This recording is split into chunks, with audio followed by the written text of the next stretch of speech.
Welcome to 70 System, this is DMG, and in this video we're going to talk about the Cucaracha, that devilish fiend that you find deep in the depths of dungeons.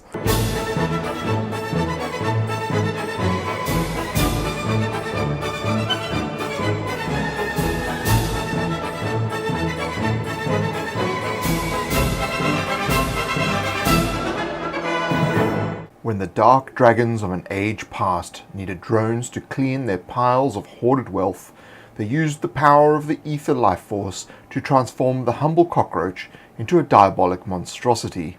Once the dragons' reign over the world ended, the need for their enormous creations disappeared and the Cucaracha spread out into the world. It is told on the dusty vellum of the world's histories that the Cucaracha is the true ancestor of the Cyclith hive mind. As the Cucaracha is a solitary creature, some doubt falls upon the validity of this belief. However, any accumulated knowledge of the Cyclith race is vague at best.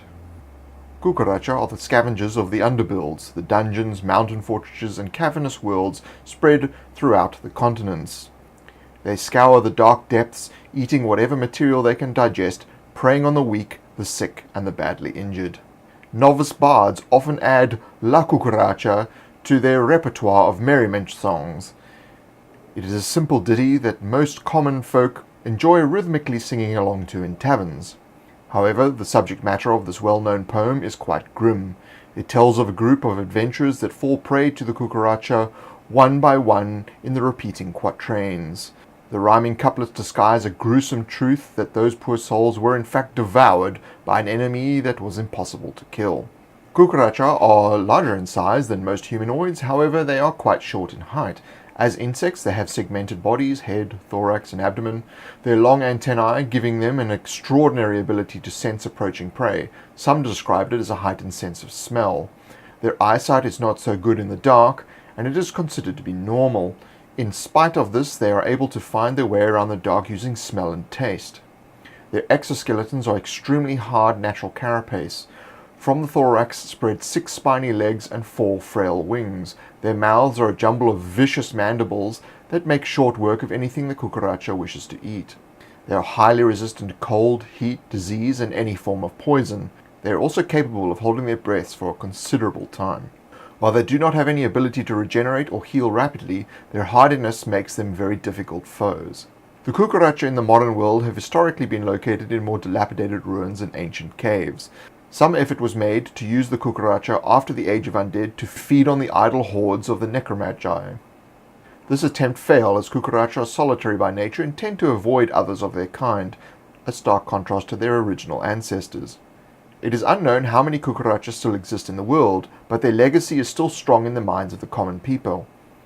Cucaracha are often the vile beasts parents threaten naughty children with, saying the monsters will drag them away in the dead of night when they misbehave. Cucaracha thrive underground in large structures or natural caverns. They tend to inhabit dungeons, ruins, and fortresses that have been abandoned, feeding mainly off the surrounding detritus or weak things that accidentally wander in. It is not unheard of for these insects to make their way into the sewer systems of large urban centers. They will never venture close to the surface, but will prey on anything weak or injured that finds its way into the depths they inhabit. They prefer to prey on things that are an easy target to be neutralized and dragged away into the dark to be consumed at their leisure. Cucaracha are not greedy, so when they have neutralized a target that they wish to consume, they drag them off to be eaten, essentially fleeing from any combat encounter. Their favorite hiding places are large nooks and crannies in the ceilings, gaps between walls and underneath overhangs, especially those over bottomless pits, a fact that appears to make it very difficult for any prey that revives to get away.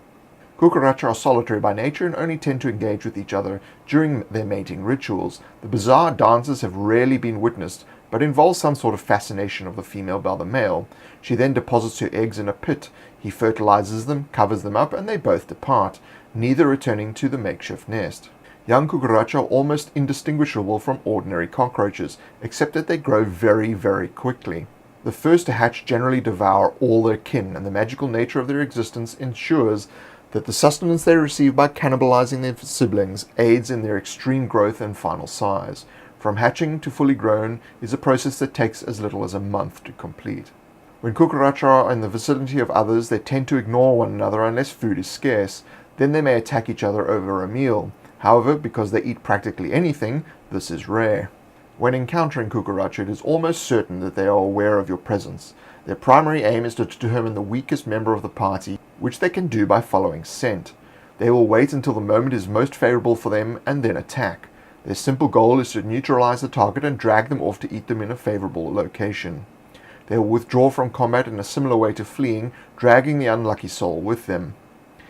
It is not unusual for a party to be stalked by a Cucaracha for a while before they encounter it. They will hear scratching noises and a brief buzz echoing around them. When Cucaracha attack, they always leap charge into battle. Their phenomenal jumping ability and their rudimentary use of flight ensure these attacks always get to the correct target. These insects are fully capable of scaling sheer walls as though they were normal ground, allowing them to get into normally inaccessible places. Cucaracha have a high level of protection and resistance, and this makes them quite difficult to defend against. Although the Cucaracha have large wings, they are underdeveloped and so are only capable of very short bursts of flight. They tend to jump using their powerful legs, leaping over anyone or anything in their way. So that is the fiendish Cucaracha. Nothing like a good snatch and grab in the dungeon to keep people on their toes.